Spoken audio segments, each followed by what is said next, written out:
Wat was die slegste ervaring wat u nog ooit in die lewe ervaar het? Die slegste ding. Ons sal, soos ons hier so sit, verskillende antwoorde gee. Party van die sal sê, die keer toe my kind oorlede is, dit was die seerste ervaring nog ooit in my lewe. Of toe my vrou oorlede is, my man oorlede is. Of toe ek groot hoeveel geld verloor het, as gevolg van 'n skema wat ek gedink het voordelig kan wees. En so kan ons aangaan, kan ons verskillende dinge noem wat vir ons verskriklik sleg is, of sleg was. Maar as iets wat baie van ons ervaar het, wat verskriklik sleg is, en daaroor ons volk praat. Dit is verskriklik sleg as daar twis is in 'n familie. Dis iets wat jou ruk. Wat slegter maak, is as jy probeer om die vrede te herstel, en die mense nie graag soek na vrede nie. Wat sleg maak in 'n familietwis is, wanneer jy gaan na die mense toe waar daar 'n probleem ontstaan het, en jy sê, kom ons daaroor praat. Ek verstaan nie waarom is ons vir mekaar kwaad nie. Help my verstaan, ek wil graag dat ons hierdie probleem kan oplos, en die mense sê, ek skyn wel om te praat nie. Jy sê, maar wat, as ek iets verkeerd gedoen het, wil ek dit voor jou bely en sê, ekskuus, stel belang te hoor wat jy sê nie. Dis een van die slegste dinge wat daar kan wees. Tussen 'n familie, tussen 'n gesin, tussen 'n vriende. Die ergste is, as daar van die ander kant nie 'n behoefte is, dat ons die saak kan oplos nie. Dit voel amper asof daar 'n dood in jou huis is, as jy so iets ervaar. Maar dit is hartseer. Jy is gefrustreerd. Jy is kwaad. Hoekom ervaar ek hierdie dinge in my lewe? Ek het nie krag daarvoor nie, ek wil dit nie ervaar nie. Dis nog erger as jy 'n kind van die Here is en jy die Here se liefde in jou lewe ervaar en jy graag sy liefde wil uitlewe. Die Bybel sê, as jy nie 'n goeie verhouding is met jou eie mense nie, dan is jy besig om jou geloof te verloor. Wat maak 'n mens as jy in so 'n situasie is? Hoe hanteer jy so 'n situasie? Voordat ons kan kom by hoe mens so 'n situasie hanteer, is die eerste ding sekerlik dat jy voor die Here moet huil. Dat jy jou hart voor die Here moet oopmaak en vir hom vertel, Here, dis vir my verskriklik erg dit wat ek op die oomblik ervaar.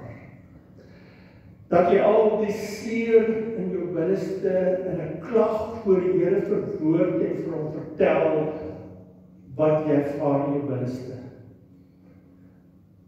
Dis die heel eerste ding wat mens moet doen. Jou hart oopmaak voor die Here. En dan moet ons na die Bybel toe gaan om te kyk wat verder.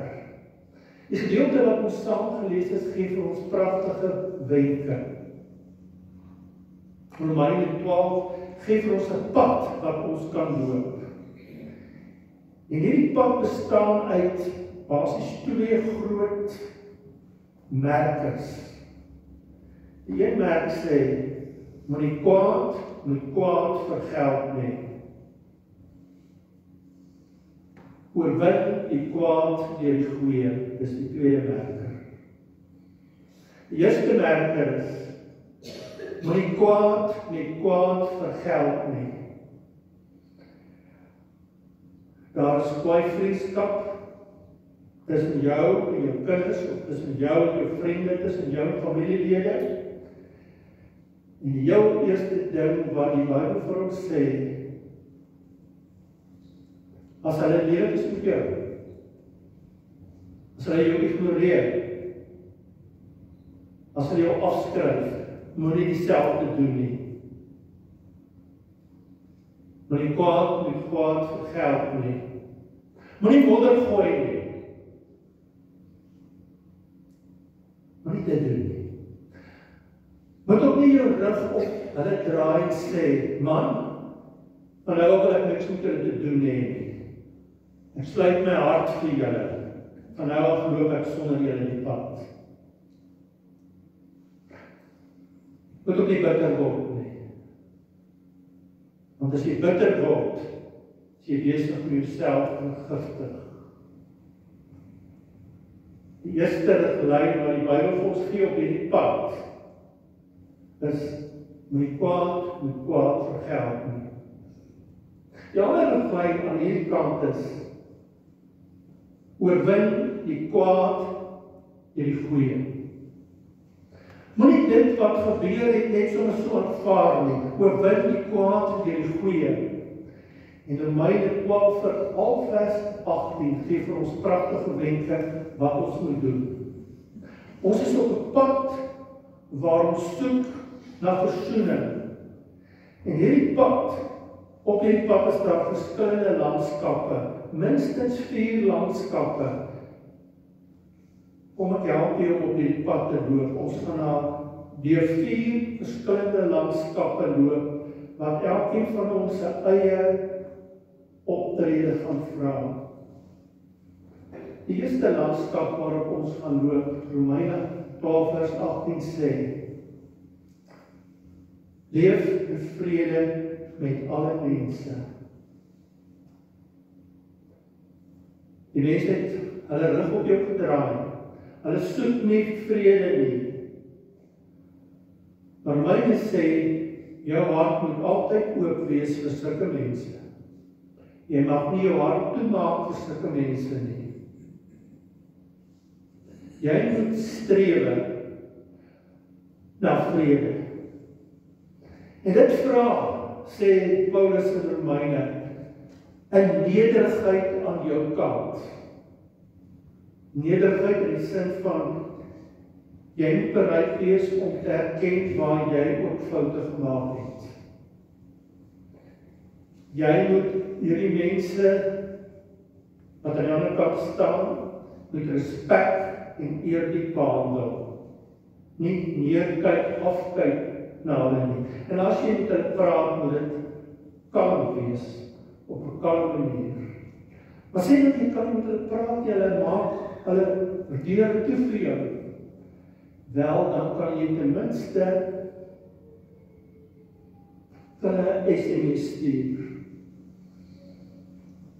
'n paar kort SMS'e met 'n boodskap. My vriend, ek mis jou. Kan ons by mekaar kom? My kind, ek is vir jou lief. As jy reg is, kan ons by mekaar kom.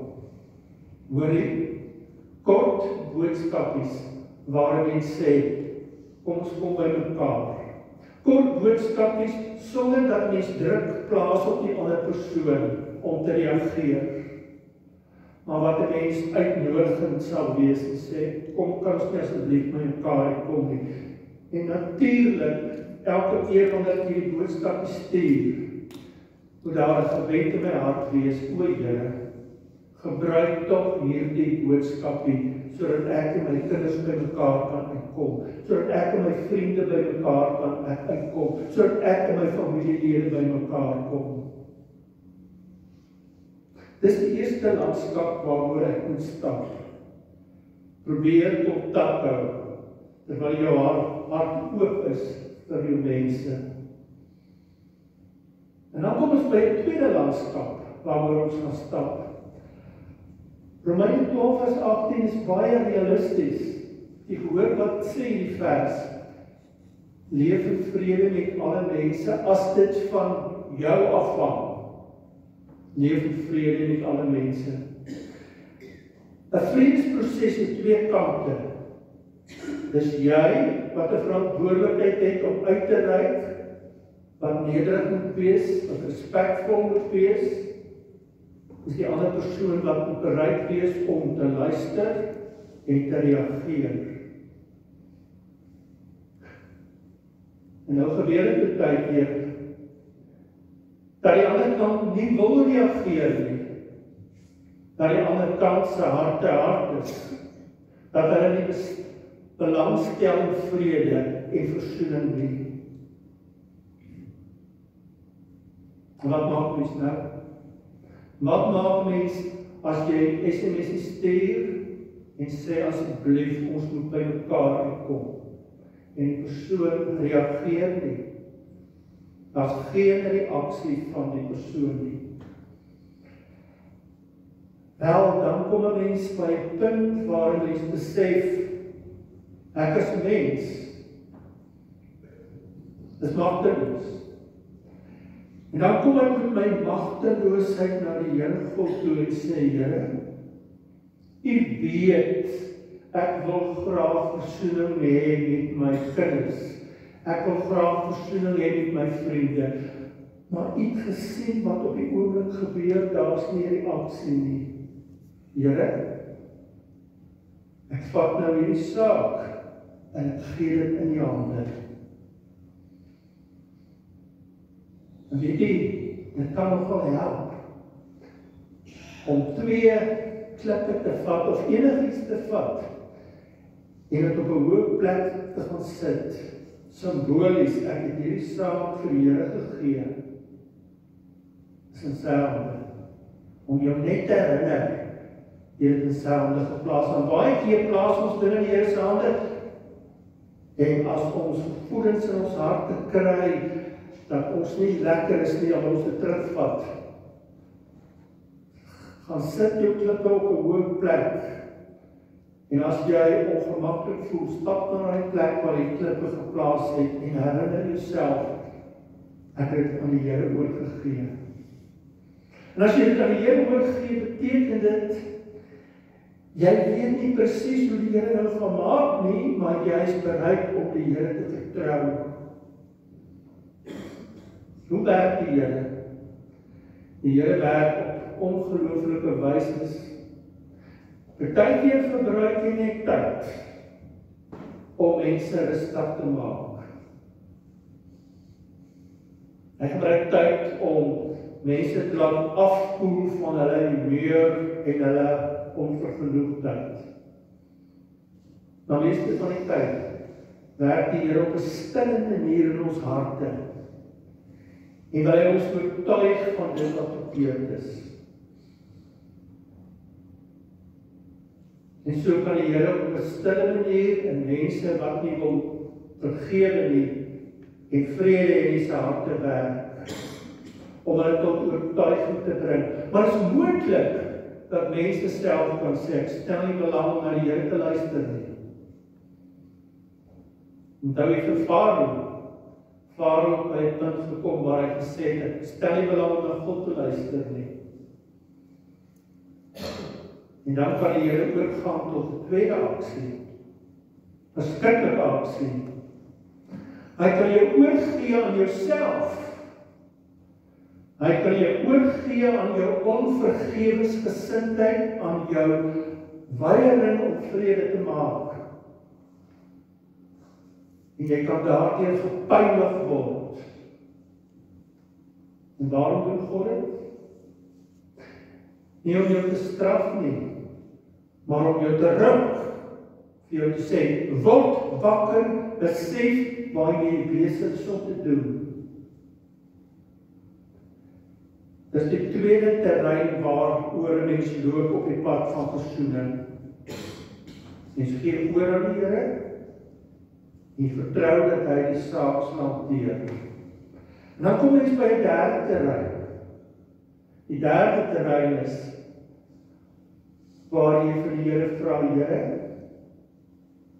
help my om te aanvaar dat hierdie situasie vir tyd en wyl uit my hande is. Help my om rustig te word in hierdie situasie. My gebed moet dan wees: Here, help my om te aanvaar dat ek op die oomblik ervaar dat dit nie lyk asof daar iets gaan gebeur nie. Help my om dit te aanvaar. Help my om te aanvaar te besef, in 'n versoeningspoging is 2 mense nodig en hierdie mense stel nie belang nie. Help my om dit in te sien. Maar Here, help my om te sien dat daar 'n groter saak ter sprake is. Wat is die groter saak? Die groter saak is dat daar partykeer konflik in mense se verhoudings is. Dat daar kragte in hierdie verhoudings werk waarvan 'n mens eers nie bewus is nie. Byvoorbeeld, jy het 'n grappie gemaak met jou vriend. En hy het hom so vererg vir jou dat hy niks meer met jou te doen wil hê nie. En jy kan dit nie verstaan nie. As 'n mens hier kundig dieper in die saak gaan, kan dit wees dat hierdie persoon in 'n huis groot geword het, nie in 'n familie is, waar die mense glo jy mag grappies maak met ander mense. En as iemand grappies maak met jou, dan jou gewerk. Jy alleen het die reg om 'n grappie te maak. Alle mense mag nie grappies maak nie. Toe jy 'n grappie maak met jou vriend, het jy 'n knoppie gedruk wat aan hierdie persoon aangegaan het. Jy het nie die reg om met my grappies te maak nie. Of dit kan wees dat jy 'n vraag gevra het vir 'n familielid. Jy moet verstaan nie hierdie ding nie. Verduidelik dit vir my. En jy het die vraag gevra het, jy 'n knoppie gedruk. Want 'n paar jaar gelede in sy lewe het iemand 'n vraag gevra vir hom en vir die persoon. Hy het ervaar die mense het hom verneder en hy het vir homself gesê, niemand sal my ooit weer verneder nie. En toe jy die onskuldige vraag vra, het daai onopgeloste probleme na vore gekom. Daarom verstaan jy nie waarom hy so reageer omdat jy 'n foute vraagie gevra het nie. Of dit kan wees dat jou kinders aan 'n ander kerk begin behoort. En dat die kerk sê, jy moet jou verhouding met jou familielede afsny, want dit is van die bose. Die enigste regte mens is ons by ons kerk. Jy moet nie met ander mense meer te doen hê nie. Net met ons. Net ons is die regte groepie mense. Net ons gaan hemel toe, die anders gaan hel toe. Jy moet jou nie bemoei met ander mense nie. Dit is belangrik dat ons vir Here sal vra, Here, geef my aanvaarding van hierdie situasie. Want partykeer kom jy in 'n situasie en jy verstaan nie presies wat gebeur het hier nie. Dit help nie meer om uit te reik nie. Dit help nie om kruiperig te wees en vleitaal te gebruik om te probeer om hierdie saak te beredder nie, want daar's ander kragte wat in hierdie situasie werk. Het is belangrik dat jy vir jou aanvaarding sal gee. Want as jy nie aanvaarding kry, is dit so maklik dat jy jouself kan afkraak, dat jy jouself kan sê, ek is 'n mislukking.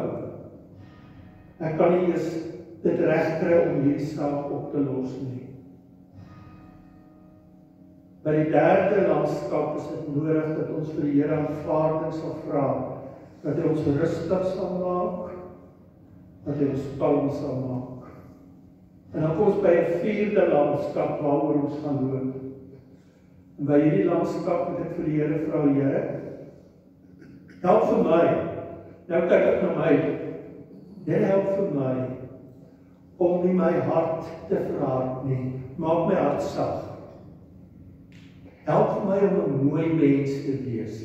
Werk met my, terwyl ons nog nie mekaar uitgekom het nie. Maak van my 'n beter mens. Help vir my om die stem te hoor.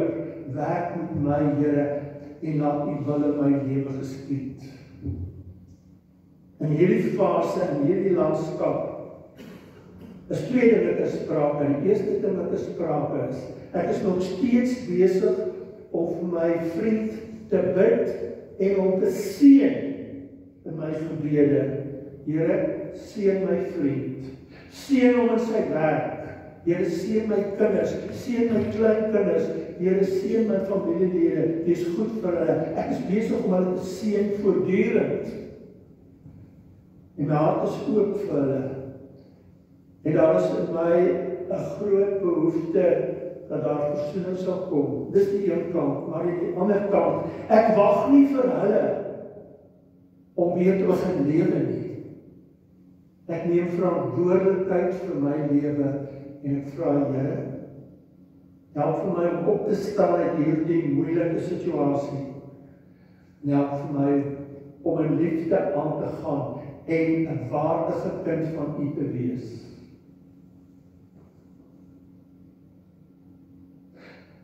Dis nie maklik nie. 'n familietwis of 'n twis binne 'n vriendskap is verskriklik moeilik, veral as die een kant nie wil samewerk gee nie. Dis frustrerend, want ons wil graag in beheer wees van sake, en baie keer is ons nie beheer van sake nie. Dit is eintlik teen ons gryp in dit wat ons ervaar. Hoe kry mense reg om dit te hanteer? Oor te gee aan die Here en te sê, Here, dis moeilik. Maar ek wil hierdie pad loop wat U sê ek moet loop. Nie kwaad vergeld nie, goedgesind wees en die goeie die kwaad oorwin. Here, maak my vol met U liefde en gee my krag om hierdie pad aan te gaan. Wat is my troos? Wat is my troos as ek opregtheid versoening soek? Die troos is dat ek die hele pad saam met die Here gestap het. Die troos is dat hy weet wat my behoefte is. Die troos is dat die Here waardeer dat ek 'n vredemaker wil wees. Moeilik.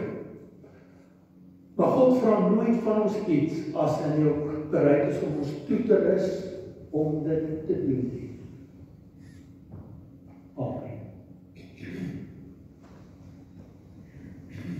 Kom ons gee